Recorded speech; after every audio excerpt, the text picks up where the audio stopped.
What's up, guys? It's me again, Big Blue, and I've got another RU battle today. It happens to be against Oglemi, who actually is one of the huge moderators on Smogon forums for the RU. So I know that she knows a lot about the tier. So this was bound to be a good battle, but she ended up to be testing a team. So it was less epic, but it was still a pretty good game. So let's go. Alright, so I leave with Nidoqueen, and she leaves with Nidoqueen as well. I just go for the Earth Power, knowing to do a lot of damage to whatever comes in, except if it's Archeops or Moltres, but that's not a good move to send in on Nidoqueen.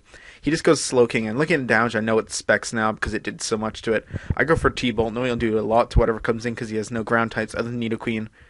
But he just goes for an Ice Beam, and it doesn't do that much to Slowking, and now I know that I can get a T-Wave and whatever comes in, or if he doesn't switch out, I can get on the Cryogonal.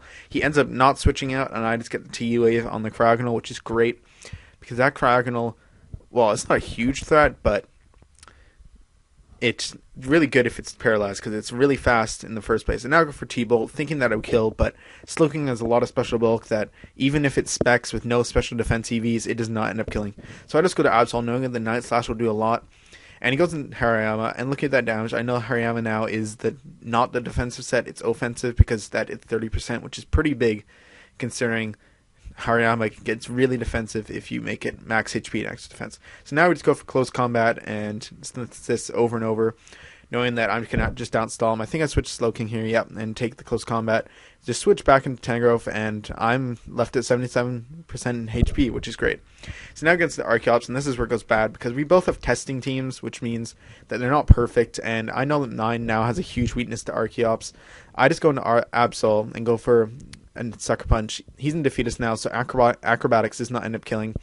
And I just keep giving off a Sucker Punch. I knew that he probably had the Roost, but I didn't want to risk losing Absol before I can kill this Archeops.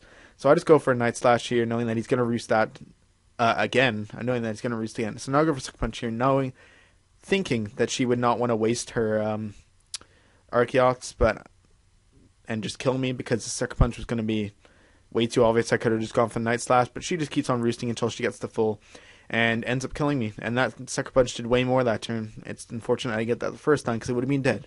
So I'm just going to Entei, because I know that Extreme Speed will kill it anyway. And he sends in his Nidoqueen, knowing he can do a lot of damage to anything on my team, except for Cryogonal. He just goes for the Stealth Rocks, and probably trying to bait me going for the Rapids, but I just go for the Ice Beam, knowing that only thing resistance on the team is his Slowking. But I can just switch my own Slowking, because it's special defensive, and take it. I get a critical hit on the Moltres with the Ice Beam, and I just end up killing it, because knowing that Fire Blast cannot one-hit KO unless he gets a critical hit. So now he goes for Fire Blast, and it only does 62%, and with the extra 24 speed EVs on my Cryogonal, it outspeeds Nidoqueen. So now he's left with Cryogonal and Slowking.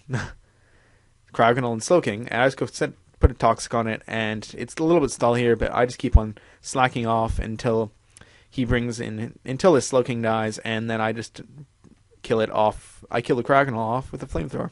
So thanks for watching, guys. Too bad it wasn't a super competitive match, but it was a good match. But it shows that every team has its weaknesses, because these are both teams that were their first test, and every team needs testing before you find out whether they're good or not. So thanks for watching. I'll have another video up on Thursday, and I'll have a try to get some live PO up on Friday. But no one seems to be playing RU anymore. I don't know why. It's because the switch of the simulators, because everyone's on Pokemon Showdown now. But some reason there's not much RU activity on there, so I'm not sure if I'll be able to get any live PO. And I don't really want to make an OU live PO thing, because with all the new Therian forms and Keldeo, I haven't really, the old team I have isn't really viable, because its biggest weakness was always Landorus and Tornadus.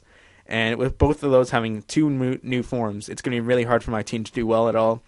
So I'll see if I can get some live PO, but I'll definitely have up another video for Thursday. Thanks for watching, guys. See you tomorrow, Thursday.